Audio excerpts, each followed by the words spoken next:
Welcome back to the program. And yes, we know we're supposed to be cruising with Joe on this softer side of things, but we promise you we'll cruise with Joe very soon, later on in the week. But why not cruise with the NLC and organized labor, particularly amid this all-important conversation about ongoing negotiations on the new minimum wage, especially with what Jeffrey describes as an uneasy calm this week about what Labour's next line of action would be following where we are now.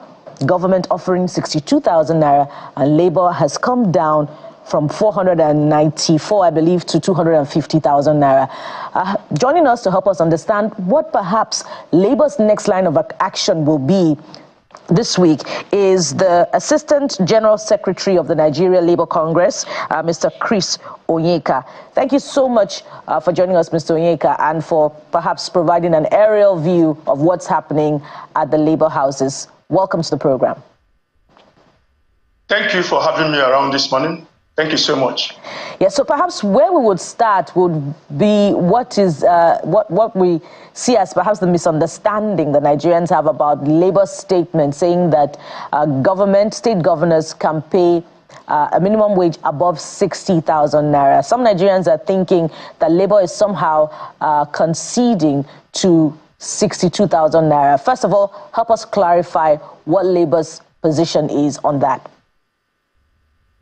Our position is very clear. It's just that a lot of people are not patient enough to follow the issues. We have never considered accepting 62,000 naira or any other wage that is below what we know is able to take Nigerian workers home. We would not negotiate a starvation wage, neither would we negotiate a reduction in the wages of Nigerian workers. We have never contemplated 100,000, talk less of 62,000. We have never contemplated that. We are still at 250,000. That is where we are. And that is what we consider enough concession to the government and the other social partners in this particular situation. Because we are not just driven by frivolity. We are driven by the realities of the marketplace, realities of the things that we buy every day. A bag of rice, gari, yam, and all of those. We are driven by that, and we understand what we feel all over the nation.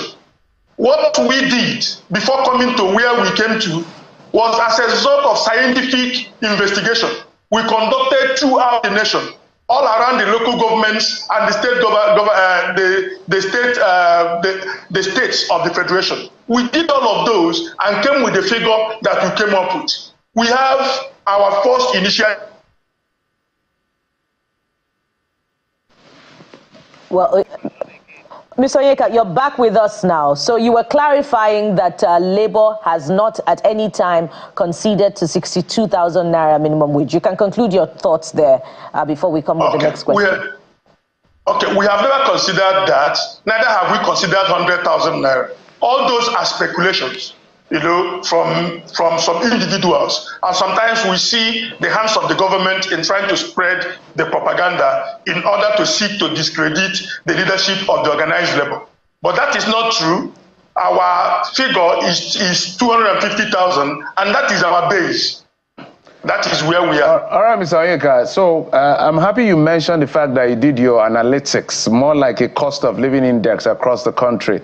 And I saw that you came to that 615,000. I had a conversation with Mr. George where he broke it down. But in your analytics, did you also consider the level of buoyancy across states? Because we know that some states, in terms of revenue across board, is abysmal, which is why they are raising concern. And governors have come with that grandstanding position that even the 60,000 naira that has been proposed by the federal government is unsustainable for them. That is not the reality.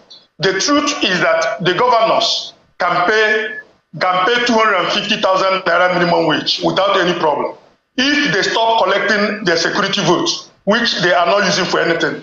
For example, if they stop paying their past governors and deputy governors pension while they sit at the National Assembly, they will have more money to pay. If they reduce the cost of governance in their respective states, they will be able to pay.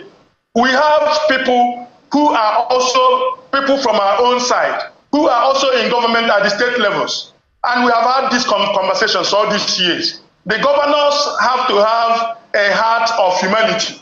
They have to understand that the salaries of workers are the things that workers depend on to survive. And they will have to put themselves, they have to have empathy for Nigerian workers. Because if you do not pay workers well, they will not be able to live as human beings. You strip them of that thing that makes them human beings. And so, governors should realize that if they call down on their greed, if they call down on the West at the state levels, then they will have more money to pay workers. The state government treasuries are all awash with Naira, given the hike in the price of PMS. They are awash with Naira, and they cannot claim not to have Naira. They have Naira. I am conscious of using the fact Naira. They are awash of Naira in their coffers, and they should be humane enough to extend this to workers and pay them the 250,000 naira that we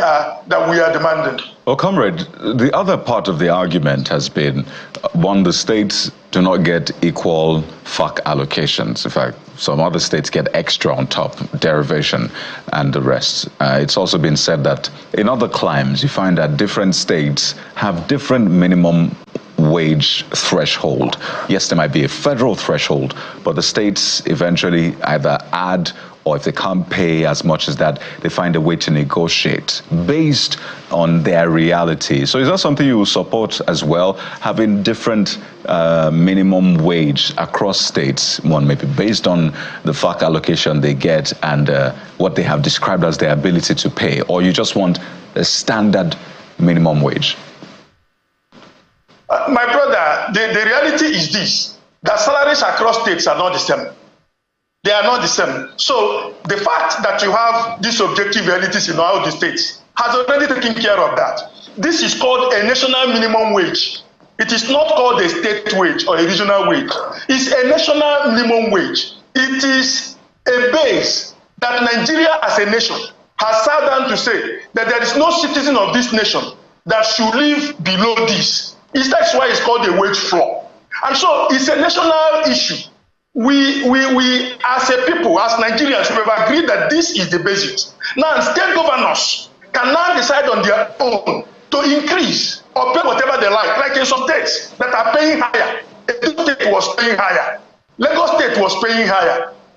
River State were also paying higher. So you cannot find the same salary across all the states. No, that is not true. So the reality is that the objective realities in all the states have already taken care of this particular position, according to the fact that they receive from the federal government. But we are talking of a national minimum wage here, which is statutory, and which has to be complied with by every law-abiding Nigerian organization, including the state governors. So, Mr. Onyeka, perhaps it would be the right time for you to tell us what to expect this week. You know, as we saw last week, how Labour went on strike, and indeed the national grid was shut down, and so many other sectors, health and education, was affected. Following what seems to be this stalemate now, what should we expect to happen this week as statement from the Nigeria Labour Congress and perhaps an action? The fact is this, that the federal government, including the National Assembly, are the ones who have the call. It's their call now. It is not our call. Our demand is there for them to look at and send a federal executive bill, an executive bill to the National Assembly. And now for the National Assembly to look at what we have demanded, the various facets of the law, and then come up with a National Minimum Wage Act that meets our demand.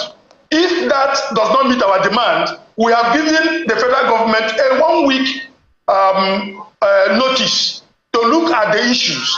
And that 1 week expires tomorrow. If after tomorrow we have not seen any tangible response from the federal government, the organs of the organized labor will meet. The relevant organs will meet to decide on what next. And so it is not in my hands to tell you what we are going to do now, but it's in the hands of the organs. And these organs are made up of people from every part of Nigeria. These organs are made up of people from every religion in Nigeria. They will all meet. and decide on the direction to go. But that is likely going to be dependent on what the federal government and National Assembly does in a few days' time. So what time does it expire tomorrow? What time does it expire tomorrow? What time it expires tomorrow by midnight tomorrow. It expires. Okay, so what is the nature of action that we should expect from Labour? The nature of reaction that we should expect from Labour? Will you be calling a strike if the federal government refuses to shift ground from its 62,000 naira? It was clear what we said. We said we were relaxing a nationwide indefinite strike. It's like you are putting a pause on it. And so if you put a pause on something and the organs that govern us as trade unions decide that we should remove that pause, if we remove that pause, it means we go back to what was in existence before. And it's also important that at this juncture that because you mentioned the national grid, it's also important that I use this to also clarify that when workers embark on withdrawal of service, a strike connotes withdrawal of service. If we withdraw our service, okay, what happens is that the machines will not run themselves. The machines will stop operating. And that is what happens all over the world. Workers have withdrawn their services. So if we withdraw our services, things will not work as they were working before. And that is what we have been doing all this while. And that is why, yes, and that is why we're going to wind down. Just a minute. Okay. Since we're dwelling on the issue of grid, your action has been described by the Senate President as, the SGF has described it as, how is Labour receiving that statement? Well, our position is clear in the media already. The SGF statement was unfortunate for somebody who occupies the sensitive position that he occupies. He has to understand that you do not make such statements when there is an ongoing negotiation, because it inflames and actually creates a situation. From the Senate President is also, and that was why we said that the Senate President and the SGF should look in the mirror for those who are committed. We are not the ones that are sabotaging the economy. They should look in the mirror to see the ones who are sabotaging the economy. The ones that are sabotaging this economy are not in the workplaces. They are the ones that wear abada. They are the ones that drive inexpensive convoys all over Nigeria. All right, Mr. Onyeka, if you can unmute, I understand that. Can you just unmute? So we're throwing the last question. We're totally out of time. Mr. Onyeka, if you can hear me, can you unmute? Oh dear. All right. I hope that we're totally out of time. We're running out of time. But I wanted to find out some numbers from him, but I can see. Mr. Onyeka, if you're back, can you hear me now? Can you hear me, Mr. Onyeka? I can hear you now. Very well. Just one last question in 30 seconds. So, where will Labour? I presume that Labour is not going to stay on 250,000. Is 100,000 naira fair? 100,000 naira is a price by 100,000 naira. And I ask you, would you survive on that? Would you survive on a bag of rice plus 12,000 naira? Right. Will you survive on that? And that is the answer. Okay. So 100,000 naira, we have never contemplated that. All right. We are people who are responsible to some people in Nigeria, and we have to work towards that. All right, we'll see how this goes. Final notes. Can you tell us the states that are not even paying the 30,000 naira yet? Kwara State, for example, is not paying 30,000 naira yet. Anambra State is not paying 30,000 naira yet. You know, the 30,000 naira minimum wage.